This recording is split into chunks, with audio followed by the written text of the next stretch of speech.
He was stiff from being behind the wheel the entire day. He was too fat, he knew that, and he was uncomfortable. Every movement seemed to hurt these days. The car was cramped as well. He'd need to talk to his employer yet again about springing for a roomier SUV if she was going to continue to send him to places like this. As it was, Spengler drove a shadow gray 2021 Chevrolet Malibu four-door with Idaho plates. It was the most boring car on the highway, he thought. The only advantage to the rental was its absolute anonymity. He wished the rental had local Montana plates with their The Treasure State nickname, so he would be able to blend in even further. Instead, he was stuck with Famous Potatoes. He got out and stretched. The heat was palpable, but the air was dry. It smelled of spring, something he recalled from his youth in Pennsylvania. First, he walked to the front of the car to see if there was any damage. There wasn't, aside from the nick on the mirror, but he would have to see if the left front tire was out of alignment from the collision. It was likely, he thought. Then he noticed the long needle-like projectiles that bristled from the rubber side of the tire. He squatted down and touched them. He'd buy a set of pliers at a hardware store and pull them out later, he thought. He walked around the car and slowly back along the highway. The fields on both sides of the car hummed with insects. The air was thin, and he breathed in deeply to get more of it. Spengler guessed that one of the reasons he was sweating was because of the lack of oxygen at this altitude. He hoped he didn't overwork his lungs or have a heart attack so far from home. The dead porcupine was still. Its quills glistened in the hard light of the late afternoon. Black blood snaked out from beneath it to form rivulets on the surface of the road.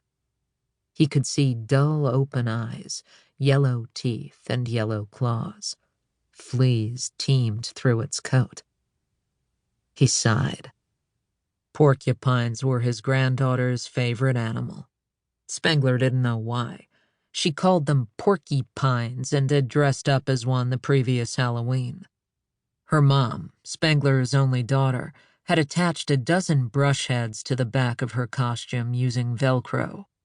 It wasn't very imaginative, but he'd said nothing at the time. His heart broke when his granddaughter cried and told him people thought she was a space alien, not a porcupine.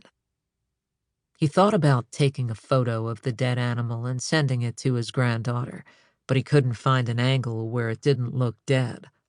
So he gave up on that idea and lumbered back to his car and got in. It was beautiful country if you liked mountains, a huge blue sky, poor food, and too much distance between towns, he thought. He was not a mountain person. He was not a wild animal person or an outdoor person. He liked his son to sizzle into the ocean while he had his first cocktail, rather than have it hide behind a mountain and create dramatic shadows on the contours of the terrain. Although it had been hot and dry the entire day, he was startled by how quickly the temperature had dropped on the digital display when the sun vanished. He attributed that to the elevation as well, 5,300 feet above sea level. His condo back home was at 8 feet above sea level. This was ridiculous. He checked for traffic. Seeing none, he pulled back onto the highway. As the interstate receded in his rearview mirror, Spengler realized how suddenly alone he was on the two-lane. There were no oncoming cars and none behind him. The only thing on the road was the dead porcupine. The fields on both sides were covered in grass, hay, he supposed, and mountains dominated the horizon on all four sides. As wide open as it was, he felt oddly hemmed in.